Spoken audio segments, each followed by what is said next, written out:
नमस्कार दोस्तों, decode exam पर मैं शिवम आप सभी का बहुत बहुत स्वागत करता हूं। पूर्वावलोकन श्रृंखला हम लोग कर रहे हैं और पूर्वावलोकन में हम राज्य विशेष के पुस्तक पे आ चुके हैं। जो उत्तर प्रदेश राज्य विशेष है वो पूर्वावलोकन हम लोग कर रहे हैं, ठीक है। और उसमें अब तक आपने 3 कक्षाएं इस किताब की देख चुके हैं। जो पहली क्लास में हमने ऐतिहासिक परिदृश्य पूरा देख लिया था, दूसरी क्लास में हमने जो इकोनॉमिक्स से रिलेटेड उत्तर प्रदेश के आंकड़े पूछे जाते हैं, आर्थिक आंकड़े, वो सब देख लिए थे। तीसरी कक्षा बहुत जरूरी क्लास थी जिसमें हमने पूरा जनसंख्या नगरीकरण का डेटा देख लिया और उससे संबंधित जो भी प्रश्न अभी तक पूछे गए हैं वो सारे कर लिए थे। वो क्लासें अगर आपने नहीं देखी हैं तो उन क्लासों को आप जरूर देख के आइए, फिर यहां आइएगा, ठीक है। तो इसी तरीके से हम लगभग 10 क्लास में उत्तर प्रदेश विशेष अपना पूरा समाप्त कर लेंगे। तो आज की जो हमारी कक्षा होगी वो बेसिकली किसकी होगी? आज हम देखेंगे वन्य जीव अभयारण्य और पक्षी विहार। तो आपसे इन चैप्टरों से किस तरीके से सवाल पूछे गए हैं। अगर उत्तर प्रदेश की हम बात करें तो उत्तर प्रदेश में 14 पक्षी अभयारण्य पड़ते हैं वर्तमान डेटा के हिसाब से, और अगर मैं वन्य जीव अभयारण्य की बात करूं तो लगभग 11 हैं, ठीक है। डेटा पे आपसे सवाल शायद ही पूछा जाए। डेटा पे सवाल कब पूछा जाएगा? या तो बजट इत्यादि में डेटा का कोई मंत्री प्रॉपर वर्णन करे कि इतने हैं, तब सवाल बनता है, या फिर कोई नवीनतम रिपोर्ट, कोई अद्यतन रिपोर्ट इनसे संबंधित आती है, तब यहां पे सवाल बनता है। तो इस बात को आप ध्यान रखेंगे। इस चैप्टर से बेसिकली किस तरीके के सवाल आए हैं कि फलाना पक्षी अभयारण्य कहां है, डैश डैश डैश पक्षी अभयारण्य कहां है, ये कहां है, या मैचिंग कर दीजिए, या निम्न में से कौन सुमेलित है या नहीं है। इस प्रकार के प्रश्न आपसे इसमें से, इस चैप्टर में से पूछे गए हैं, ठीक है। तो सबसे पहले हम क्या करते हैं, क्योंकि पक्षी अभयारण्य प्रमुख हैं, उनसे ही सवाल आए हैं, तो सबसे पहले हम सारे पक्षी अभयारण्य अपने याद कर लेते हैं, मस्त बिंदास तरीके से याद कर लेते हैं, ठीक है। चलो, तो आप देख पा रहे हो एक टेबल है, बढ़िया सा एक पक्षी इधर उड़ रहा है और एक बढ़िया सी टेबल बनी हुई है उत्तर प्रदेश के मुख्य पक्षी विहार, ठीक है। देखो भाई कौन कौन से हैं। तो सबसे पहले और सबसे पुराना जो पक्षी विहार है ये क्रम से ही है ना, जिस क्रम में इनको बनाया गया है उसी क्रम से है। तो सबसे पहला अगर आपसे पूछ ले पक्षी विहार कौन सा है तो नवाबगंज पक्षी विहार है। नवाबगंज पक्षी विहार का नाम 2015 में पुनर्परिवर्तित करते हुए इसका नाम क्या कर दिया गया? चंद्रशेखर आजाद पक्षी विहार, ठीक है। याद कैसे रखोगे? तो नवाब में भी साउंड आ रहा है उन्नाव का, कहां है यही पूछा जाएगा। सारे अभी याद कर लेंगे एक आध को छोड़ के, ठीक है।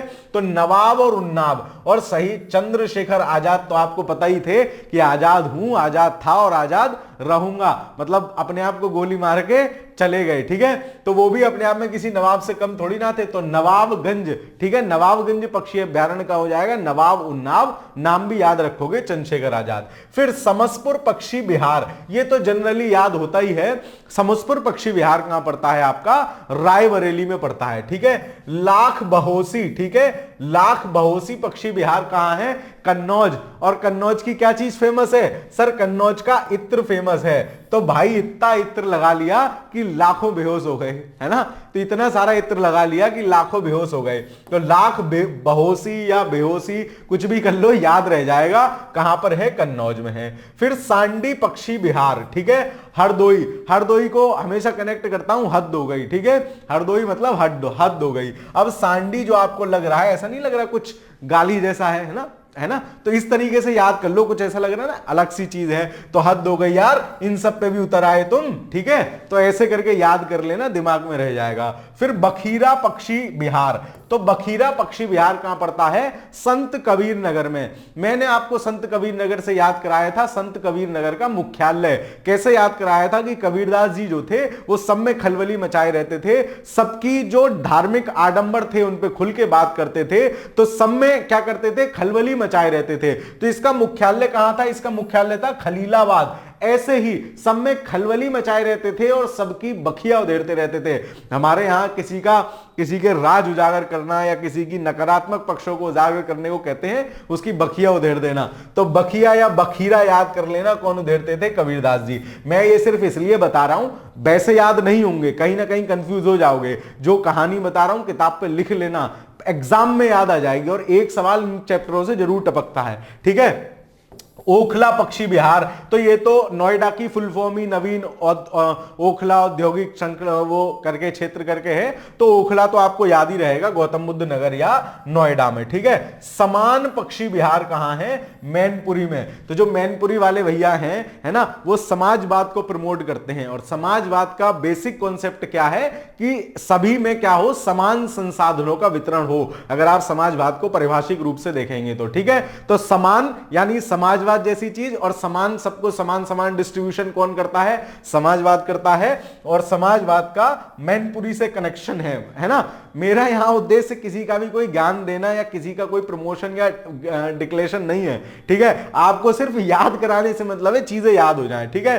पार्वती अरंग पक्षी विहार, ये तो गोंडा में है, ठीक है, गोंडा में है, ये सबको पता ही होता है। विजय सागर, ठीक है। महोबा को मैं हमेशा याद करता हूं मां हवा, ठीक है। महोबा मतलब हवा मतलब कहते हैं ना किसी खतरनाक चीज को, तो क्या होगा, सागर पे भी विजय पालेंगे, सागर कोई हवा थोड़ी है।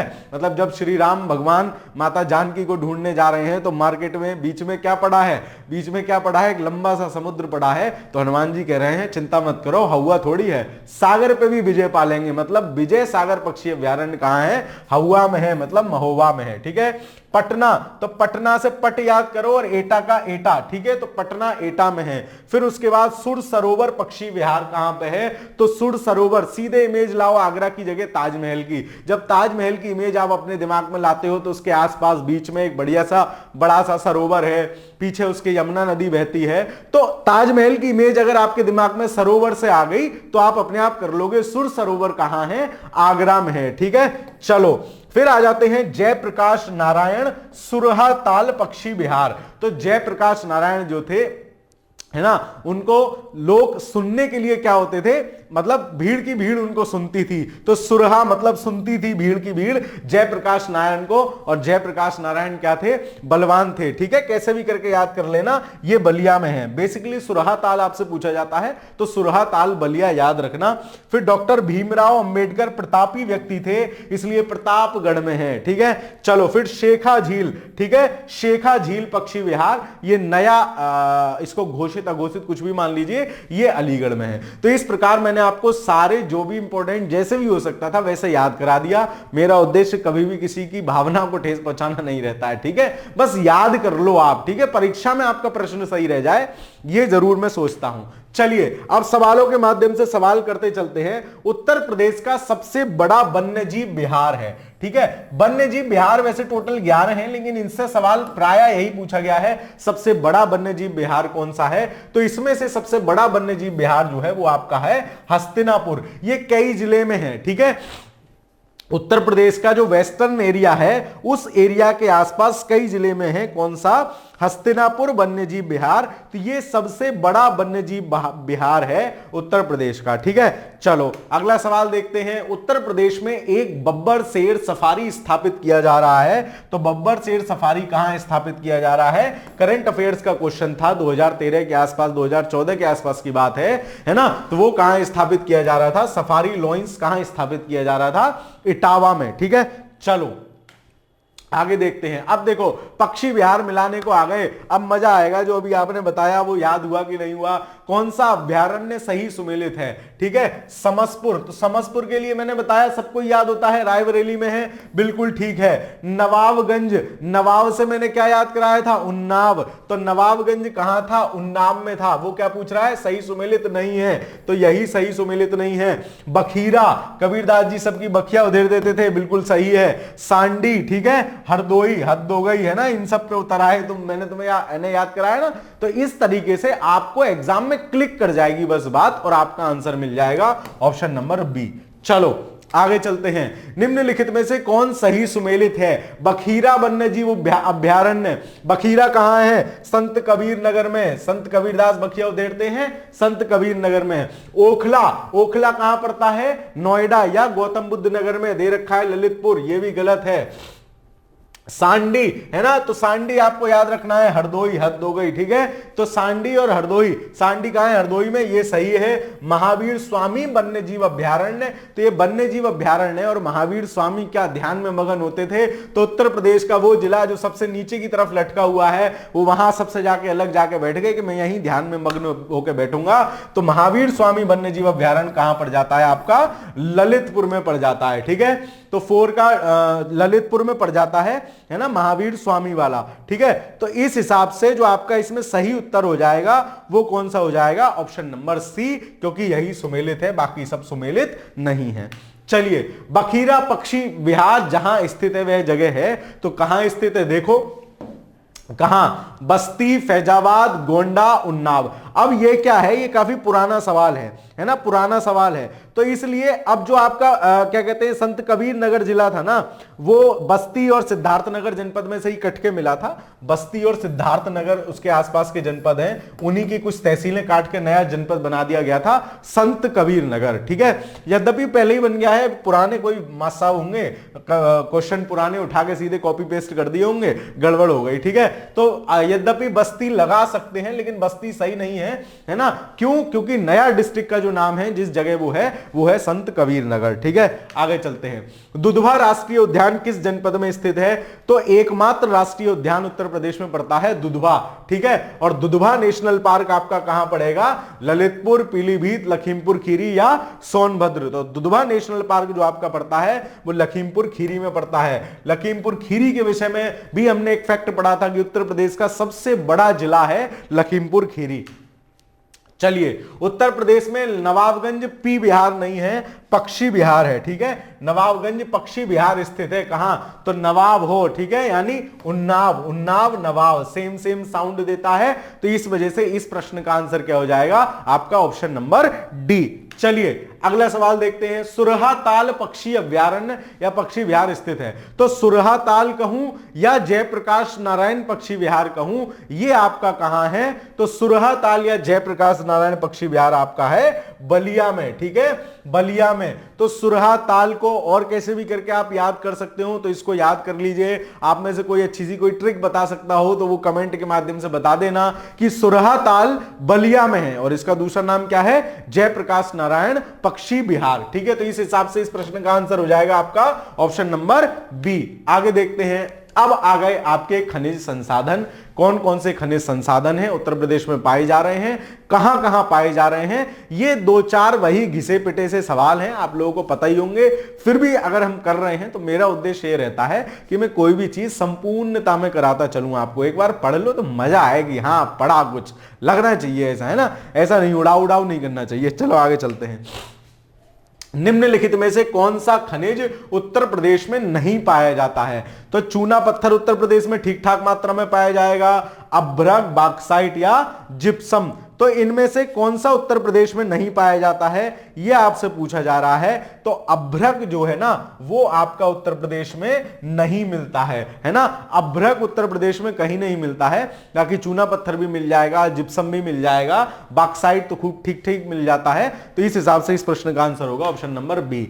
चलो, इस प्रकार के सवाल खूब पूछे गए हैं आपसे, किस जनपद में कौन सा खनिज मिल रहा है, सोनभद्र में क्या मिल रहा है, ललितपुर में क्या मिल रहा है, इलाहाबाद में।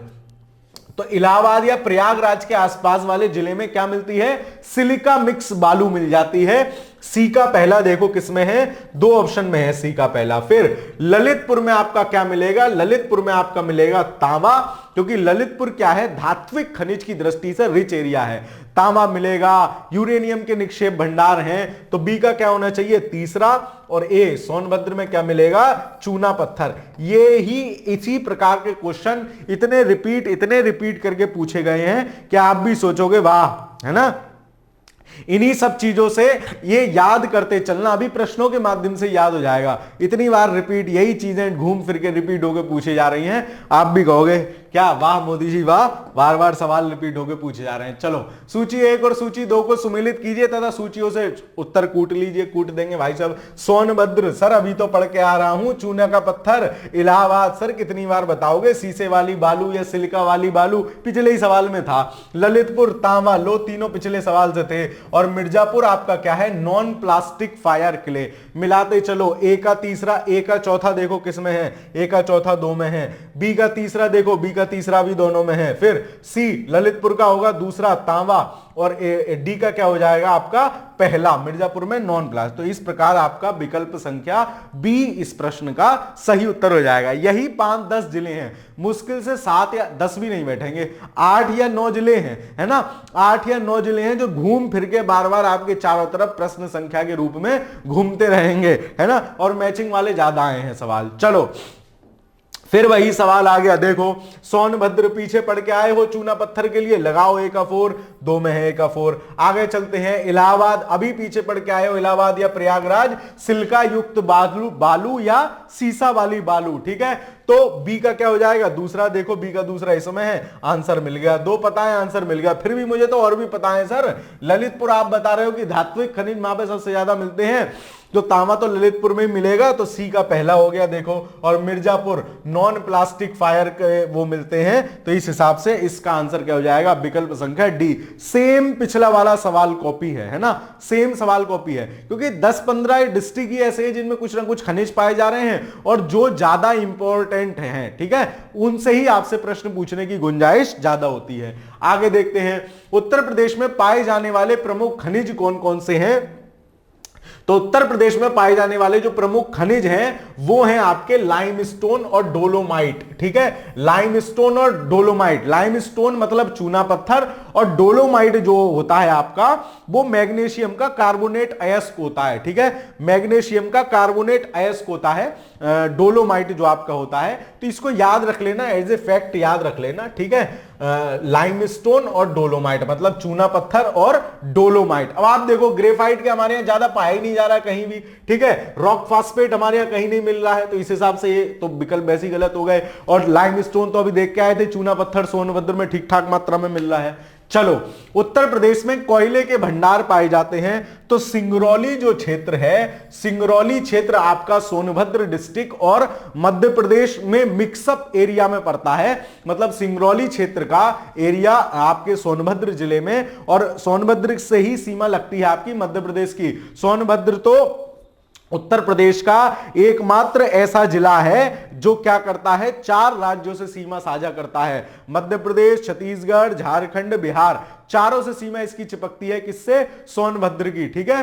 तो और सिंगरौली क्षेत्र जो है वो कोयले के लिए बहुत फेमस है, कोयला वहां पर्याप्त मात्रा में कोयले के निक्षेप मिलते हैं, तो इसको भी आप याद रखोगे, काफी बार पूछा गया है। निम्नलिखित में से कौन सुमेलित नहीं है, देख लेते हैं। कोयला सोनभद्र, अभी तो सर आप बता रहे हो सोनभद्र में कोयले के निक्षेप है। बलुआ पत्थर मिर्जापुर में ही मिलता है, ठीक है। सिलिका बालू या सीसा युक्त बालू इलाहाबाद में मिल रही थी, अभी पीछे ही सवाल में करके आया हूं। यूरेनियम के जो निक्षेप हैं वो आपके झांसी में ना मिलके झांसी के पड़ोसी के यहां मिलते हैं, किसके यहां, ललित बाबू के यहां, ललितपुर, ठीक है, ललितपुर जिले में यूरेनियम के भंडार हैं कुछ मात्रा में, झांसी में नहीं है। तो इस हिसाब से ऊपर वाले तीनों सही हैं, चौथा गलत हो जाएगा। वही आपसे पूछा है कौन सुमेलित नहीं है, तो विकल्प संख्या डी सही सुमेलित नहीं है। आगे चलते हैं, उत्तर प्रदेश के किस जिले में यूरेनियम के सीमित भंडारों की खोज की गई है। सेम सवाल, रिपीट सवाल, ठीक है। तो किस जिले में यूरेनियम के भंडारों की खोज की गई है, तो आपका आंसर हो जाएगा ललितपुर। ध्यान रखोगे, ललितपुर में यूरेनियम के भंडार खोजे गए हैं, लेकिन अभी उनका एक्सक्रीशन या उत्खनन नहीं हो पाया है उस स्तर पर। बाकी सोनभद्र आप जान ही रहे हो किस चीज के लिए फेमस है, कोयला के लिए या चूना पत्थर के लिए। उत्तर प्रदेश में यूरेनियम पाया जाने वाला सवाल है, फिर रिपीट, ठीक है। तो कौन सा सवाल हो गया यूरेनियम पाए जाने वाला, ऑप्शन संख्या डी ललितपुर। चलो, उत्तर प्रदेश के किस जिले में यूरेनियम पाया जाता है, देख रहे हो, इतना रिपीट पूछेंगे, इतना रिपीट पूछेंगे कि कंफ्यूज हो जाओगे, पुराने सवाल पढ़ें या नया पढ़ें, ठीक है। मतलब पुराने सवालों की तो अपनी कुछ ना कुछ उपयोगिता है ही है। सीधे सीधे रखा हुआ सवाल मिल गया आपको ललितपुर, ठीक है। चलो आगे चलते हैं। अब आ गई कृषि, मृदा एवं फसलें। ठीक है, उत्तर प्रदेश में किस प्रकार की मृदा है, कैसा कृषि पैटर्न है, कौन कौन सी प्रमुख फसलें पाई जा रही हैं। बेसिकली तो एक ही सवाल धर के पूछा गया है, कौन कौन सी फसल में उत्तर प्रदेश प्रथम है ना, मतलब दसियों बार यह सवाल पूछा गया है और फिर से पूछे जाने की भी प्रबल संभावना है। ठीक है, क्यों? क्योंकि इस समय किसानों की आय और किसान थोड़ा सा केंद्र में है ना, केंद्र में मतलब चर्चा में रहता है अक्सर कुछ ना कुछ कारणों के चलते ये टॉपिक, तो यहां से सवाल आने की संभावना प्रबल है।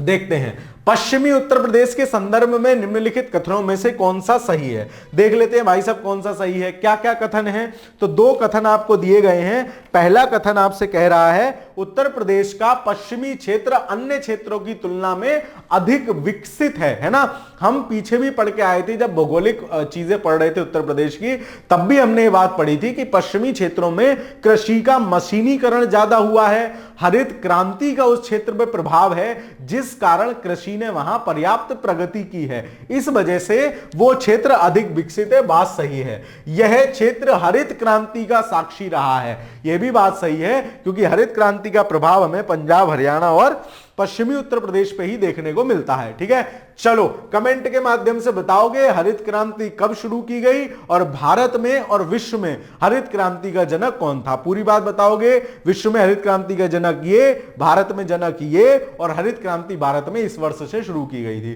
ठीक है, चलो इसके साथ साथ ये भी बताओगे, ये सारे क्वेश्चन मैंने ज्योग्राफी में कराए हैं, है ना। साथ साथ ये भी बताओगे कि हरित क्रांति से सबसे ज्यादा लाभ पाने वाली फसल भी कौन सी थी। ये सारे प्रश्न अगर आप मेरी ज्योग्राफी की क्लासेस देखे होंगे उसमें सारा मैंने बताया है और सब याद भी कराया है ना, याद भी कराया है। चलो आगे चलते हैं। तो इस हिसाब से ये दोनों सही हैं, तो इसका आंसर हो जाएगा ऑप्शन नंबर ए। 1 और 2 दोनों कथन आपके सही हैं। ठीक है, चलिए अगला सवाल देखते हैं। अगला सवाल क्या कह रहा है, उत्तर प्रदेश मूलतः एक कृषक राज्य है। बात बिल्कुल सही है, मूलतः कृषक राज्य है। क्यों? क्योंकि यहां की मोर देन 50% जनसंख्या क्या है, कृषि पर ही आश्रित है, कृषि कार्य में ही लगी हुई है। उसके कुल मुख्य कार्मिकों में 66% कृषि कार्य करते हैं। तो यद्यपि यह फैक्ट गलत है, वर्तमान दृष्टि से देखेंगे तो यह फैक्ट गलत है। क्यों? क्योंकि जनगणना के आंकड़े देखेंगे और जनगणना के आंकड़े में लगभग 60% जनसंख्या है ना, कुल कर्मकारों का 60% कर्मकार कृषि में लगे हुए हैं। देखो नीचे लिखा भी गया है 2011 की जनगणना के साथ उत्तर प्रदेश में कुल कर्मकारों में कृषि कर्मकारों का योगदान 59.3% है। ठीक है, तो इस हिसाब से आपकी, लेकिन जब सवाल पूछा गया है तो ज्यादा लोग, क्योंकि 2001 की जनगणना के अनुसार था, तो उस हिसाब से कथन भी सही है, कारण भी सही है, और कथन की सही व्याख्या करता है कारण। उत्तर प्रदेश क्यों एक कृषि राज्य है? क्योंकि इसके इतने % लोग कृषि में लगे हुए हैं। लेकिन वर्तमान दृष्टि से देखेंगे तो ए सही हो जाएगा और आर गलत हो जाएगा। तो अगर अभी सवाल रिपीट पूछा जाए तो सी लगाएंगे, पुराने हिसाब से इसका आंसर ए सही है, और डेटा सही करके देगा तब भी आंसर ए सही ही होगा। आगे चलते हैं। उत्तर प्रदेश में किसान समृद्धि आयोग का गठन किस वर्ष हुआ था? तो 2017 में किसान समृद्धि आयोग का उत्तर प्रदेश में गठन किया गया था। करंट अफेयर से रिलेटेड सवाल है। आरओ एग्जाम, री एग्जाम जो हुआ था 2016 वाला, है ना, काफी लेट हुआ था ये, तो उसका पूछा गया सवाल है। तो उत्तर प्रदेश में जो आपका क्या कहते हैं किसान समृद्धि आयोग है, वो कब बनाया गया था? 2017 में बनाया गया था। और इसके अध्यक्ष कौन है? इसके अध्यक्ष स्वयं मुख्यमंत्री जी हैं। और इसका उद्देश्य क्या था? इसका उद्देश्य था 2022 तक किसानों की आय को दुगना करना। अब तो एक सरकारों के पास बहाना मिल गया कि किसानों की आय कैसे दुगनी करें, बीच में कोविड ने सब कुछ खराब कर दिया। ठीक है, खैर चलो, तो इस हिसाब से इस प्रश्न का आंसर बी सही हो जाएगा। आगे चलते हैं। उत्तर प्रदेश में कृषि उत्पादन बढ़ाने में कौन से कारक अधिक प्रभावी हैं? तो देख लेते हैं कौन सा कारक ज्यादा प्रभावी है जिससे कृषि का उत्पादन इनहेंस हो जाए। उन्नत किस्म की बीजों का बढ़ता प्रयोग, बिल्कुल सही बात है। उन्नत किस्म की बीजों का प्रयोग करने से क्या होगा? फसल की पैदावार अपेक्षाकृत ज्यादा होती है, और जब फसल की पैदावार ज्यादा होगी तो कृषि उत्पादन तो इनहेंस हो ही जाएगा, बढ़ ही जाएगा। कृषि सेवा केंद्रों के विकास से कोई मतलब नहीं है। कृषि साख सुविधा, है ना, इससे भी कोई मतलब नहीं। किसान क्रेडिट कार्ड, इन सब से कोई मतलब नहीं है। विकल्प संख्या ए इस प्रश्न का सही आंसर होगा, है ना। और ये एक फैक्ट याद रखना, उत्तर प्रदेश सरकार द्वारा 2015-16 वर्ष 2015-16 को किसान वर्ष के रूप में मनाया गया था, है ना, बजट में घोषणा की गई थी और 2015-16 वर्ष को किसान वर्ष के रूप में मनाया गया था। एज ए फैक्ट आपसे सवाल कहीं भी पूछा जा सकता है। उत्तर प्रदेश में नई कृषि नीति में कृषि विकास दर निर्धारित की गई है, तो काफी पुराना सवाल है ना, 2004 का, तो उस समय कृषि नीति आई होगी और उसमें कुछ क्या कहते हैं ग्रोथ रेट डिसाइड की गई थी। आज के हिसाब से यह प्रश्न हमारे लिए पूर्णतया बेकार है, ठीक है। चलो, देश की कुल कृषि योग्य भूमि का कितना प्रतिशत उत्तर प्रदेश में है? तो वर्तमान जो भूमि उपयोग के सांख्यिकी अद्यतन आंकड़े हैं, है ना, वर्तमान नवीनतम आंकड़े जो हैं उनके हिसाब से जो टोटल, मतलब मान लो अगर 100 हेक्टेयर भूमि पर पूरे देश में सिंचाई हो रही है तो उत्तर प्रदेश में 10.34% पे होती है। यानी उत्तर प्रदेश में कुल कृषि भूमि का हिस्सा कितना है? 10.34%। तो उस हिसाब से आंसर लगाएंगे।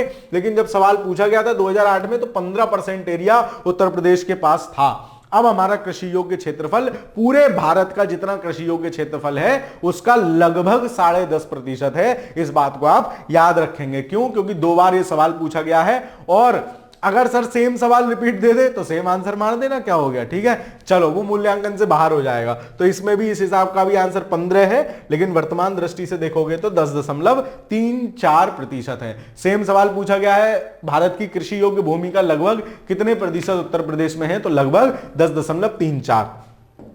चलो, उत्तर प्रदेश में परंपरागत भूमि मापन की इकाई है। तो जो भी गांव देहात के बालक हैं उनके लिए तो हलुआ वाला सवाल है, हलुए का भी और हलुआ वाला सवाल है ना। जमीन किस में नापी जाती है? बीघा में नापी जाती है। और इसमें क्या है ना, कुछ इसमें कोई वो थोड़ी है कनाल, मारला, धुर, बीघा में हमारे यहाँ जमीन नापी जाती है। बिहार में जाओगे तो कट्ठा में जमीन नापते हैं, कितने कट्ठा जमीन है। हमारे यहाँ बीघा में जमीन नापते हैं, बीघा से बड़ा फिर हेक्टेयर हो जाता है। चलो आगे चलते हैं। उत्तर प्रदेश में सीमांत कृषक किन्हें कहा जाता है? तो सीमांत कृषक उत्तर प्रदेश में उनको कहते हैं जिनके पास 1 हेक्टेयर भूमि से कम भूमि होती है। और उत्तर प्रदेश में इस प्रकार के कृषकों की संख्या काफी ज्यादा है, ठीक है। मतलब लगभग 60 से 70% कृषक सीमांत वाले ही हैं। तो सीमांत कृषक किन्हें कहा जाता है? जिनके पास 1 हेक्टेयर से कम भूमि हो, ठीक है, 1 हेक्टेयर से कम भूमि हो। चलो आगे देखते हैं। लाल मिट्टियां पाई जा रही हैं कहां? तो आप देखोगे जब मिर्जापुर को देखते हो, जैसे अब तो ऐसे याद कर सकते हो कि मिर्जापुर वालों ने इतने कट्टे चलाए, इतना खून बहाया कि मिट्टी भी लाल हो गई। तो लाल मिट्टी कहां पाई जा रही है? मिर्जापुर में पाई जा रही है। सिंपल याद रख लो। लेकिन रीजन क्या है? वहां बलुआ पत्थर की मात्रा ज्यादा होती है। हम देख के आए थे पीछे, तो बलुआ पत्थर रेड रेड ही होता है। तो लाल मिट्टी बेसिकली कहां पाई जाएगी? आपकी मिर्जापुर और झांसी में, ठीक है। तो मिर्जापुर और झांसी में, इस बात को आप याद रखेंगे, ठीक है। चलो आगे चलते हैं। निम्नलिखित में से किस जिले में मार मृदा पाई जाती है? तो जो आपकी मार मृदा होती है ना, जो आपकी मार मृदा होती है वो काली मिट्टी का एक भाग है। काली मिट्टी के दो टाइप होते हैं, मावड़ और मार, ठीक है। तो कावड़ और मार मृदा, तो जो मार मृदा है वो आपकी काली मिट्टी का भाग है। और निम्नलिखित में से उत्तर प्रदेश के किस जनपद में पाई जा रही है? तो झांसी, ललितपुर, इन जनपदों में पाई जाती है। तो इस प्रकार इस प्रश्न का आंसर क्या हो जाएगा? डी सही हो जाएगा, ठीक है, डी सही हो जाएगा। देखो तुक्का भी लगाना हो तो आप ये देखो, ये चारों जनपद अलग साइड के हैं, झांसी इनमें से अलग साइड का है। अगर आपका मैप पे स्ट्रॉन्ग है ना मामला, तो तुक्के भी कैसे लगाते हैं? ऐसे लगाते हैं, ऑड वन आउट ढूंढते हैं कि इनमें से सबसे अलग क्या है। सबसे अलग जो होता है वही प्राय आंसर होता है। अगर इस प्रकार की प्रकृति हो जहां आपको ना उत्तर पता हो और आंसर लगाना ही लगाना है, तो कैसे लगाना है, ठीक है। चलो आगे चलते हैं। उत्तर प्रदेश में ऊसर मृदा का विस्तार कितने मिलियन हेक्टेयर एरिया में है ना? 0.5 मिलियन हेक्टेयर है इस समय। देख लेते हैं। उत्तर प्रदेश में सांख्यिकीय पत्रिका 2022 यानी नवीनतम आंकड़े हैं, ठीक है, के अनुसार ऊसर और खेती अयोग्य भूमि, ऊसर भूमि कौन सी होती है? ऊसर बंजर, है ना, ये ऐसी भूमि होती है जिसपे खेती ना हो सकती हो, है ना, सामान्य परिस्थिति में जिसपे खेती ना हो सकती हो। तो ऊसर योग्य और खेती अयोग्य भूमि कितनी है?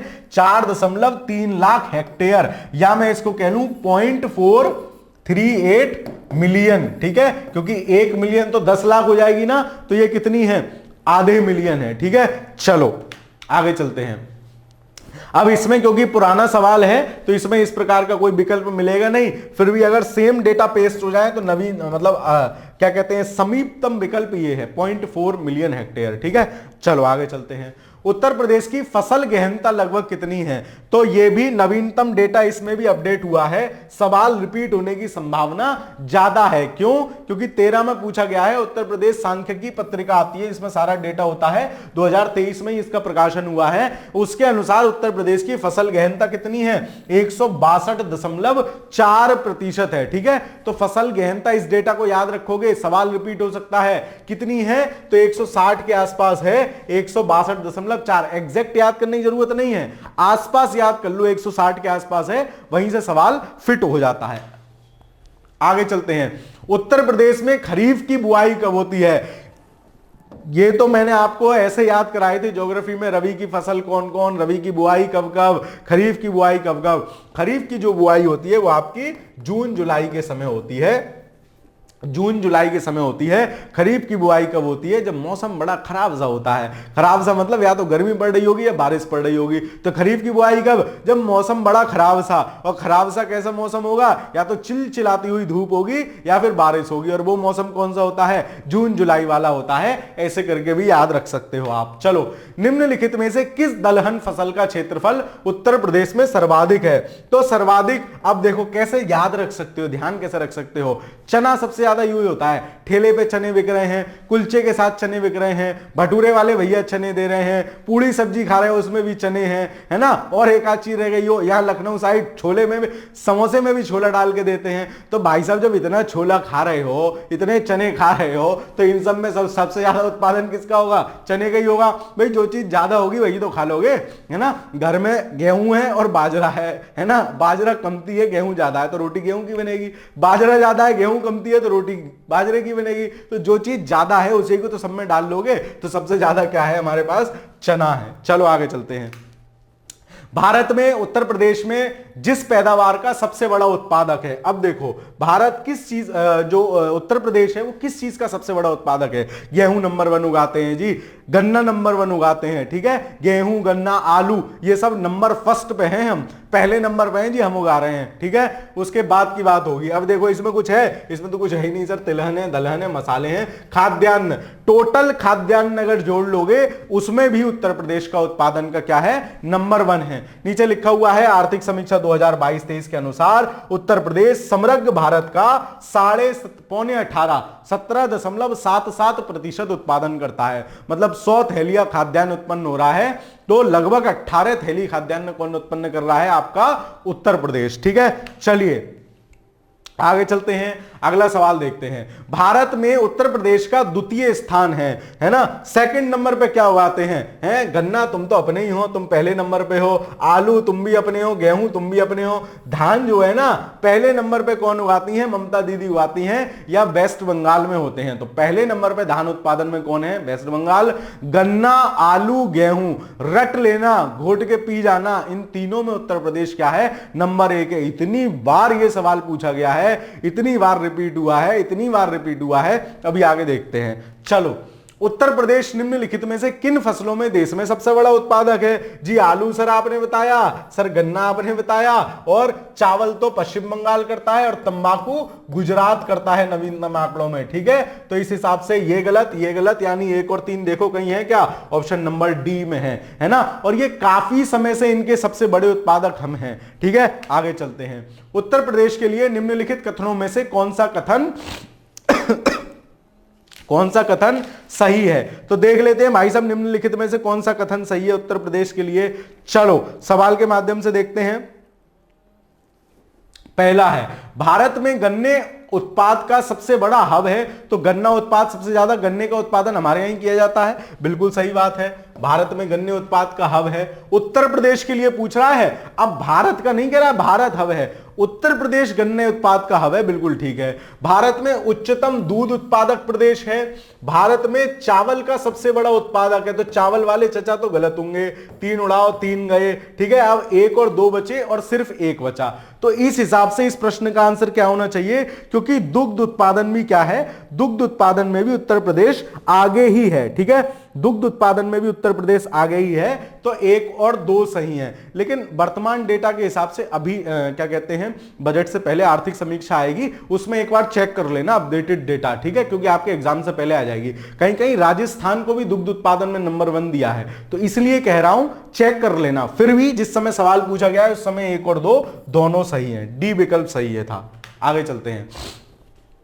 भारत के राज्यों में उत्तर प्रदेश किस उत्पाद का सबसे बड़ा उत्पादक नहीं है? भाई साहब गेहूं चाचा हमारे यहां नंबर 1 है, आलू हम ही हैं, गन्ना हम ही हैं, लेकिन फूलों की खेती में नहीं है, फूलों के हम सबसे बड़े उत्पादक नहीं हैं। तो इसका आंसर क्या हो जाएगा? विकल्प संख्या ए इस प्रश्न का सही आंसर होगा। आगे चलते हैं। देश में उत्तर प्रदेश अग्रणी उत्पादक है, किन चीजों का अग्रणी उत्पादक है देखते हैं। मूंगफली का, मूंगफली तो आपको पता था ना कौन बेचेगा, याद है कि नहीं, है ना, मैंने आपको बताया ज्योग्राफी वाली वीडियो में बताया है मूंगफली कौन बेचेगा, है ना, तो उसमें पता है कि मूंगफली का सबसे बड़ा उत्पादक कौन है, अब मैं नहीं बोलूंगा, ठीक है। आलू में जी हम नंबर 1 है, गेहूं में भी जी हम नंबर 1 है, मक्का में नहीं है। तो देखो 3 और 4 कहां है? विकल्प संख्या सी में है। मतलब आलू, गेहूं, गन्ना रट लो है। इतनी बार सवाल घूम फिर के आएगा ना, इधर देखोगे तो इधर से सवाल, इधर देखोगे तो इधर से सवाल, इतने सवाल दे देंगे, इतने सवाल दे देंगे। चलो आगे देखते हैं, ठीक है। नेक्स्ट सवाल, निम्न फसल समूहों में किसके उत्पादन में उत्तर प्रदेश संपूर्ण देश में अग्रणी है? बता देंगे जी, मूंगफली हम नहीं बेचते जी सबसे ज्यादा, गेहूं, गन्ना, आलू, बस तुम ही हो हमारे प्रिय, गेहूं, गन्ना, आलू। सरसों से कोई मतलब नहीं है, जौ से कोई मतलब नहीं है। जौ पहले उत्तर प्रदेश था नंबर 1, अब आजकल राजस्थान चल रहा है, ठीक है, तो बी सही आंसर होगा। भारत के राज्यों में से उत्तर प्रदेश निम्नलिखित में से किस फसलों का अग्रणी उत्पादक है? देख लेते हैं जी। मूंगफली नहीं, गेहूं, आलू, गन्ना, सेम सवाल, रिपीट सवाल, इससे कोई मतलब नहीं, धान में सेकंड है, विकल्प बी सही आंसर होगा। आगे चलते हैं। निम्नलिखित में से किस फसल में उत्तर प्रदेश भारत में सबसे बड़ा उत्पादक नहीं है? अब पूछ लिया नहीं है, 3 ऑप्शन वही होंगे, गेहूं, गन्ना, आलू। अपने रिश्तेदार हैं तो अड़ोसी पड़ोसी हैं, देखो आलू भाई मिल गए, गन्ना चाचा मिल गए, गेहूं भी मिल गया। चावल में बेटे हम सेकंड हैं, पहले नंबर पे तो दीदी उगा रही है, कौन सी दीदी? ममता दीदी, ठीक है। आगे चलते हैं। निम्नलिखित में से, मतलब वेस्ट बंगाल उगा रहा है, वो अपने घर पे थोड़ी उगाएंगी बेचारी। चलो, निम्नलिखित में से किस फसल के उत्पादन में उत्तर प्रदेश देश का सबसे बड़ा उत्पादक है? ढूंढो कहां गई अपनी फेवरेट फसल, आलू, ठीक है। आलू में नंबर 1, गन्ने में नंबर 1, गेहूं में नंबर 1, 3 फसलों में नंबर 1 है। बाकी इनमें चावल में सेकंड है, जौ में भी सेकंड है, नंबर 1 पे आजकल राजस्थान है। आगे चलते हैं।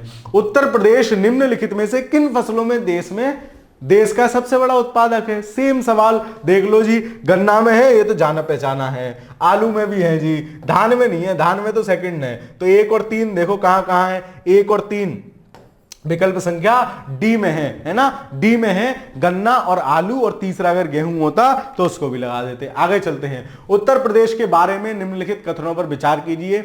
देश में सर्वाधिक दुग्ध उत्पादक राज्य है, यह फैक्ट आजकल विवादित चल रहा है ना। अभी जब आर्थिक समीक्षा का डेटा आएगा ना, उसी से ही पता चल पाएगा बड़ी, मतलब एग्जैक्ट डेटा, तो तब तक का वेट कर लेना, उसमें से देख लेना यार खुद, है ना। चलो, तो आर्थिक, यह देश में सर्वाधिक दुग्ध उत्पादक राज्य है, अभी तक हम इसे सही ही मान रहे हैं, ठीक है। इसमें देश का अधिकतम आलू की खेती की जाती है जी, वे तो हमारा फेवरेट है। यह देश का प्रमुख गन्ना उत्पादक राज्य है, बिल्कुल सही। धान के उत्पादन में इसका स्थान तीसरा है, कैसी बात कर रहे हो? और कौन आ गया हमारे सिवा? दूसरे हैं हम, पहले नंबर पे तो चलो दीदी को दे रखा है, तो 1 2 3 इस प्रश्न का सही आंसर होगा। आगे चलते हैं। भारत में उत्तर प्रदेश अग्रणी उत्पादक है, तो अब नहीं है। इस प्रश्न जब पूछा गया था तो उस समय जौ का अग्रणी उत्पादक था, लेकिन वर्तमान में राजस्थान जौ का अग्रणी उत्पादक है और उत्तर प्रदेश द्वितीय अग्रणी उत्पादक है, ठीक है। चलो आगे चलते हैं। Next question please. निम्नलिखित में से कौन उत्तर प्रदेश के सर्वाधिक फसल क्षेत्र के अंतर्गत सही सुमेलित नहीं है? ठीक है, शैतान सवाल, ठीक है, बकवास सवाल, शैतान सवाल। अरे यार, जनपद कौन याद रखता है? किस जनपद में कौन सी चीज ज्यादा हो रही है? ये तो मतलब खतरनाक सवाल है। और जनपद तो बदलते रहेंगे, कल लोग हमारे जनपद वाले सब मिलकर सोच लें भाई इस बार टमाटर बहुत महंगा हो गया, अब की बार टमाटर की फसल लगाएंगे, डेटा चेंज, ठीक है। तो मतलब ऐसा सवाल छोड़ देना चाहिए भाई, ठीक है। करके आओ तो अपने रिस्क पे करके आना, अपन की कोई गारंटी नहीं है, मतलब होगा भी। अब देखो पूछा कब गया है, 2016 में पूछा गया है, डेटा चेंज भी हो गया होगा। उत्तर प्रदेश में उगाई गई निम्नलिखित फसलों में से किसकी अवधि न्यूनतम है? जी मूंग की दाल की अवधि न्यूनतम है।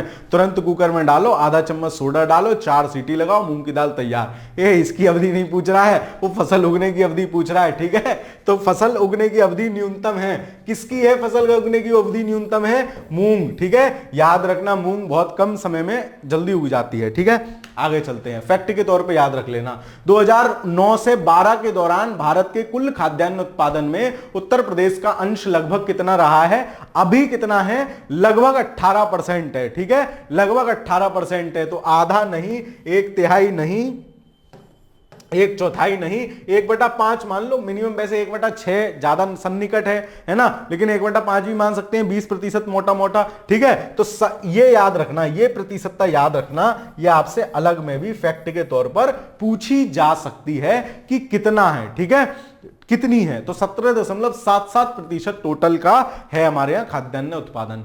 भारत में मेंथा तेल उत्पादन में उत्तर प्रदेश का योगदान कितना है? जब सवाल पूछा गया था 85 था। अभी के हिसाब से, नवीनतम डेटा के हिसाब से तो सारा मेंथा तेल हम ही उत्पादन कर रहे हैं, उत्तर प्रदेश वाले ही। ठीक है, तो 90+ वाला जो भी हो उसको सही मार के आना अगर सवाल रिपीट हो तो। ठीक है, चलो आगे चलते हैं। उत्तर प्रदेश की प्रमुख फसल है, देखो जी कौन सी प्रमुख फसल है? मक्का तो हमारी नहीं है, धान भी हमारी नहीं है, गन्ना और गेहूं दोनों हैं।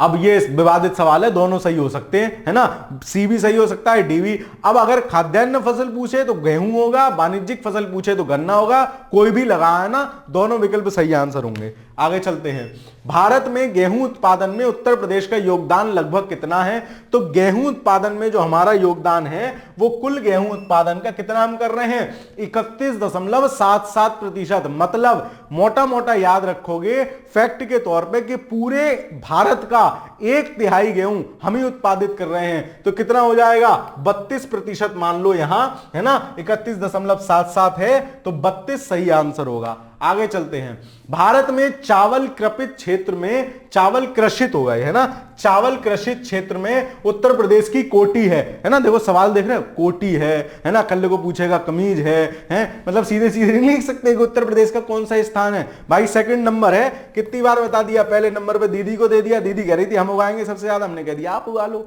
है ना। तो पश्चिम बंगाल नंबर 1 है और सेकंड नंबर पे उत्तर प्रदेश है। आगे चलते हैं, उत्तर प्रदेश के किस क्षेत्र में सोयाबीन प्रमुख फसल उगाई जाती है? सोयाबीन क्या है आपकी? सोयाबीन प्रोटीन का प्रमुख स्रोत है ना, प्रोटीन का प्रमुख स्रोत है। आप देखोगे कि इसमें सोयाबीन में यह भी आपसे पूछा जाता है कितनी मात्रा में प्रोटीन मिलता है, तो 40% लगभग प्रोटीन होता है और 20% तक इसमें क्या है, तेल निकल सकता है। तो सोयाबीन में प्रोटीन 40% होता है, 20% तक तेल निकल सकता है। और आपसे क्या पूछा जा रहा है, किस क्षेत्र में उगाई जाती है? तो बुंदेलखंड। क्यों भाई साहब, प्रोटीन का आइटम है, तो जो बुलंद आदमी होगा वही तो प्रोटीन खाया हुआ होगा ना। तो बुंदेलखंड में उत्तर प्रदेश में सबसे ज्यादा सोयाबीन उगाई जा रही है। सोयाबीन में प्रोटीन की मात्रा कितनी है? 40 से 45% तक है। ठीक है, तेल 20 से 25% तक निकल आता है, तो ये भी फैक्ट याद रखना। आगे चलते हैं, उत्तर प्रदेश में केसर का उत्पादन होता है, कहीं नहीं होता है ना। जब उत्तर प्रदेश में उत्तराखंड कनेक्टेड था, पुराना सवाल कट पेस्ट करा होगा चाचा ने, तो जब उत्तर प्रदेश में उत्तराखंड कनेक्टेड था तो उत्तर प्रदेश के जो पर्वतीय प्रदेश थे वहां केसर का उत्पादन होता था। फिर भी हम आंसर क्या लगा के आएंगे, पर्वतीय प्रदेश में। क्यों? क्योंकि केसर का उत्पादन हम जानते हैं सबसे ज्यादा कहां होता है सर, जम्मू कश्मीर में होता है। जम्मू कश्मीर में भी कौन सी मृदा? करेवा मृदा केसर की खेती के लिए फेमस है। ठीक है, आगे चलते हैं, 4-5 सवाल और रह रहे हैं। उत्तर प्रदेश में आंवले की सर्वाधिक उत्पादन करने वाला जिला कौन सा है? तो आंवले का सबसे ज्यादा उत्पादन कौन करता है? प्रतापगढ़। एक आंवला और एक संतरा, पता नहीं कितना प्रेम है, इतनी बार संतरा तो धर के पूछा गया है, 4-5 बार पूछा गया है। ठीक है, तो आंवले को याद रखोगे, आंवले का सबसे बड़ा उत्पादक कौन सा है? प्रतापगढ़ है। ठीक है, आगे चलते हैं, उत्तर प्रदेश में संतरे की पैदावार करने वाला प्रमुख जिला निम्नलिखित में से कौन सा है? तो सास है संतरा, सास है सहारनपुर। याद कर लेना, कई बार यह सवाल पूछा गया है। तो उत्तर प्रदेश में संतरा की खेती सबसे ज्यादा कौन कर रहा है? सहारनपुर कर रहा है। अगला सवाल देखते हैं, सेम सवाल, रिपीट आंसर, क्या? सहारनपुर। संतरे की खेती सहारनपुर। आगे चलते हैं, कौन सा जिला दशहरी आम का सर्वोच्च उत्पादक है? तो दशहरी आम की जो उत्पत्ति मानी जाती है ना, वो लखनऊ के पास काकोरी पड़ता है। काकोरी के पास दशहरी गांव है ना, वहां से दशहरी आम की प्रजाति की उत्पत्ति मानी जाती है कि ये है जी दशहरी। ठीक है, मलिहाबाद पड़ता है एरिया। मलिहाबादी आम तो लखनऊ में बहुत फेमस है, और मतलब जनपद में, पूरे जनपद में भी दशहरी आम का सर्वोच्च उत्पादक कौन हो जाएगा? आंख बंद करके लखनऊ। आम के सीजन में कभी लखनऊ आओ, इतने बड़े बड़े आम मिलते हैं यार। ठीक है, बढ़िया बढ़िया। चलो आगे चलते हैं। उत्तर प्रदेश में, सर आम का नाम लेते ही मेरे मुंह में तो पानी आ गया। आगे चलते हैं। उत्तर प्रदेश में सर्वाधिक क्षेत्र वाली आम की प्रजाति है, तो सबसे ज्यादा क्षेत्रफल पर आम की प्रजाति कौन सी है? दशहरी ही है। दशहरी सबसे ज्यादा क्षेत्रफल पर आम की प्रजाति उत्तर प्रदेश में पाई जाती है। ठीक है, अगला सवाल देखते हैं, संभवतः आज का अंतिम सवाल। उत्तर प्रदेश को भारत का शक्कर का कटोरा क्यों कहा जाता है? इसको स्पष्ट करने के लिए इन कथनों पर विचार कीजिए। क्यों? गन्ने का सर्वाधिक उत्पादन होता है, बिल्कुल सही बात है। गन्ना अभियंत्रिकी शिक्षा संस्थान उत्तर प्रदेश में है। कहां पर है? लखनऊ में है। ठीक है, ये सही है, लखनऊ में उत्तर प्रदेश गन्ना ये संस्थान पड़ता है।